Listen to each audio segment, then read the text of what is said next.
Pisces, happy birthday and welcome to your horoscope for the time of Sun in Pisces by Gaia Blooming. This is February 18th through March 20th, and there's a whole bunch of stuff happening during this time of Pisces, and to find that out, you can watch the daily horoscopes, or I did a Pisces overview video that goes a little bit into details about the dates. I think what's important to know is you begin Pisces on February 18th, and then the Sun moves on into Aries on March 20th, and there is a new moon to cap off both those dates that bridges two signs. The first new moon on February 18th bridges, it starts in Aquarius and moves straight on in to Pisces 3 minutes later, which is really fun.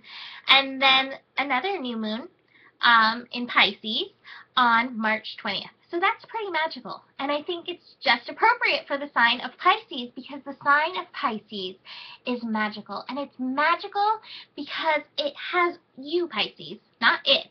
You, Pisces, have all the energy of all the 12 signs working together in you, working as one. And then you are also connected as one, or the most connected out of all the signs, or at least, I don't want to say most connected, but most aware of your connection of all the signs to spirit. And so Pisces is a time of recognizing your oneness, body, mind, spirit, soul, and the oneness with the all that is, and enjoying the mystic. You, Pisces, are a natural-born mystic, just by your very being.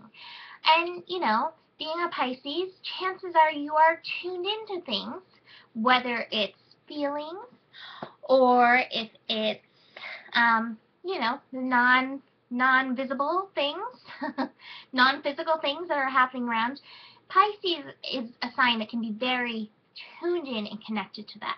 And so this is your month, Pisces, first house, to really embrace that energy and recognize that you yourself, amidst all of this, I am magic. That is your mantra this month, Pisces. I am magic. So whatever is going on in your life, you know, based on the rest of your chart, it's time to use the energy that comes during Pisces, the thinness of the veil that happens this time, the magical miracles that can happen during this time, and call them into your life, recognizing your own magical magnificence because it's absolutely what you are.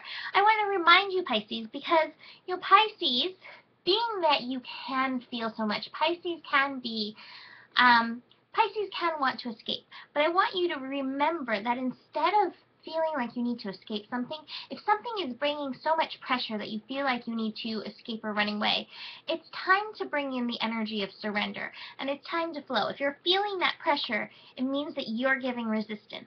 And as a mutable water sign, Pisces, you are really meant to flow. And there's going to be some interesting stuff coming up during, you know, during the Sun in Pisces. I think one of the most interesting things is that Venus and Mars are going to be conjunct, and that can either be a completely delightful coming together, or it can feel like war is going on within you and within your relationships. It kind of depends on, you know, where you're at. And so if you're feeling like, oh my God, I'm not going to talk to anybody, that's the time to surrender. And also recognize, you know, the laws of things, that if something's meant to be in your life, an argument's not going to make it go away. And if it's not meant to, you know, be in your life, keeping the peace is not going to keep it there either. So in that spirit, you invite surrender.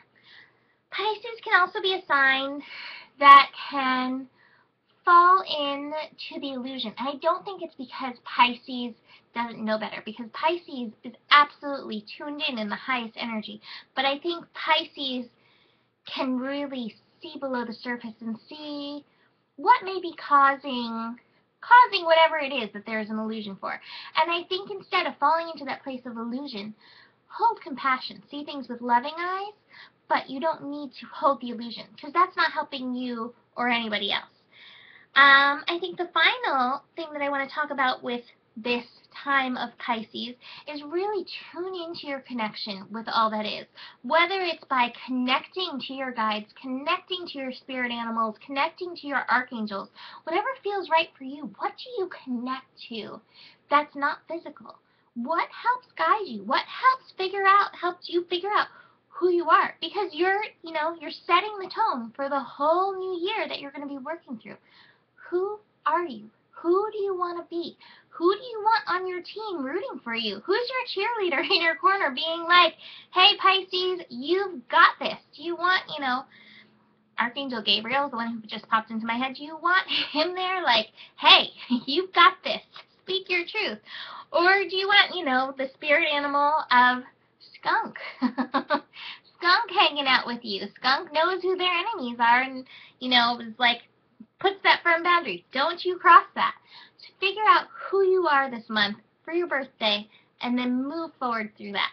I pulled a card for you, Pisces, from the Wisdom of the Hidden Realms, and this is the Spiral Dancer. This is a beautiful picture. It's by Colette Baron Reed, and this is about the circular route and perception. And basically this is saying, hey, listen to the beat of your own drum, the beat of your own heart. Tune into the beat of the universe. Harmonize those drums, harmonize those beats, and then do your dance, Pisces. And you may feel like sometimes you're going backwards and sometimes you're going forwards, but that's all part of the dance. So trust your flow. As long as your beat, you're tuning into the beat of your heart and you're tuning into the beat of the universe, you're good. So don't worry about which direction you're going. It's a spiral, and it's all leading to your highest good. Have a beautiful birthday month, Pisces. Namaste.